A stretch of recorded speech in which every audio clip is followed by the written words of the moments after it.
Midday News.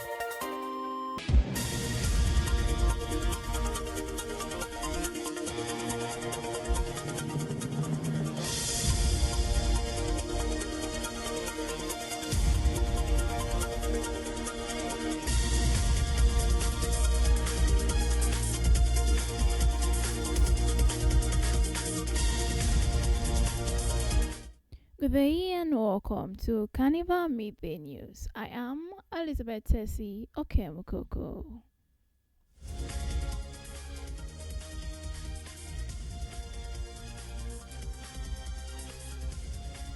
On the news this afternoon, the Nigerian Labour Congress has called on the Congress of South African Trade Union to lead a mass educational and sensitization campaign across South Africa communities and workplaces to combat xenophobia and protect migrant workers.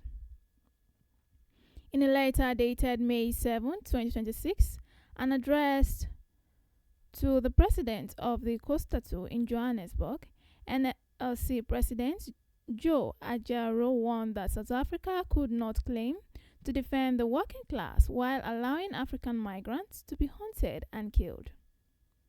The NLC condemned the recent killings and destruction of businesses owned by African migrants in South Africa, describing the attacks as a consequence of economic hardship and failed government policies.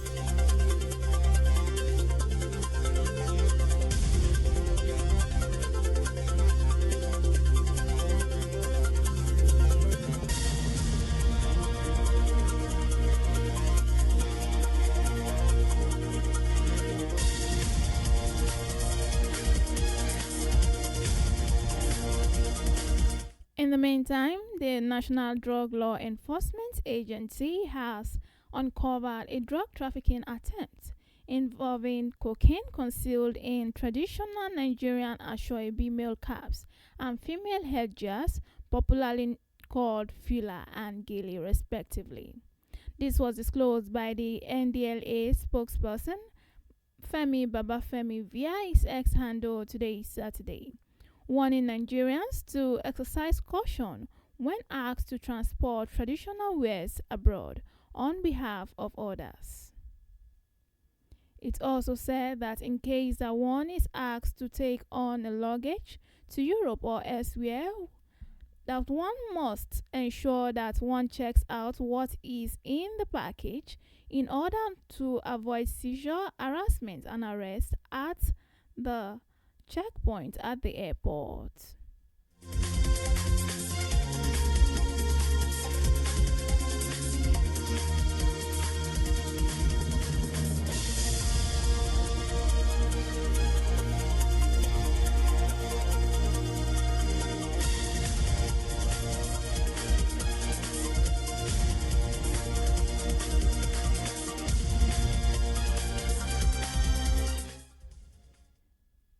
In a similar development on security matters, the Bauchi State Police Command has arrested 3 suspects allegedly linked to a mob action that resulted in the death of 2 men in Bonga Hamlet, in the Waji local government area of Bauchi State.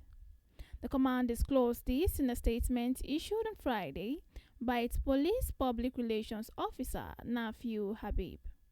According to the statement, which was released to newsmen today, Saturday, the incident occurred on May 7, 2026, following a distress call received by the police concerning a mob attack in Bunga Helmet.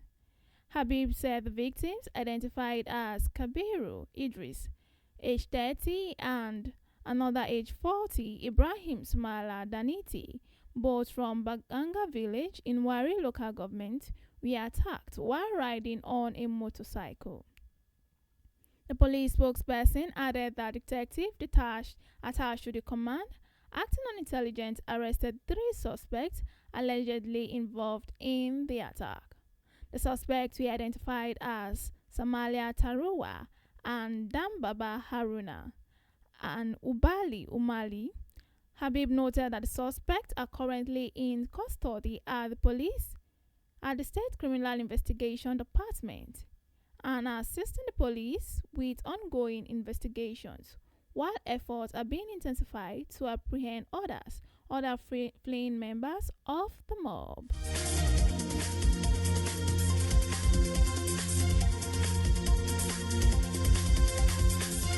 Now, on the foreign scene, a new study has confirmed that the RTS malaria vaccine significantly reduced child death in the first three African countries to deploy it.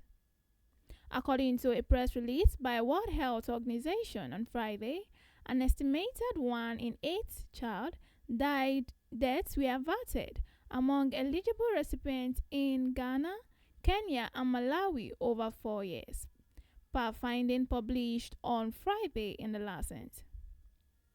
The World Health Organization's Director of Immunization, Vaccines and Biological, Kate O'Brien, said the findings represented solid evidence of the vaccine's potential to change the trajectory of child mortality on the continent.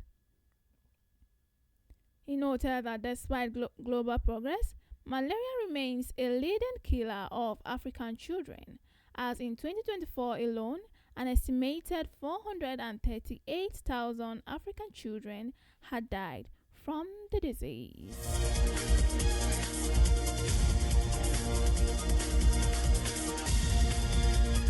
Now move on to the ever busy and interesting world of sports. African champions Super Falcons of Nigeria will embark on a training in the United Kingdom later this month. Reports say the training tour will serve as a part of Super Falcons' preparation for the 2026 Women African Cup of Nations. The 10-time African champions will engage in one friendly during the camping exercise, which will hold from March 23rd to 28th. Head coach Justin Madugu will use the opportunity to assess new players, with the majority of key stars expected to miss out due to club commitments.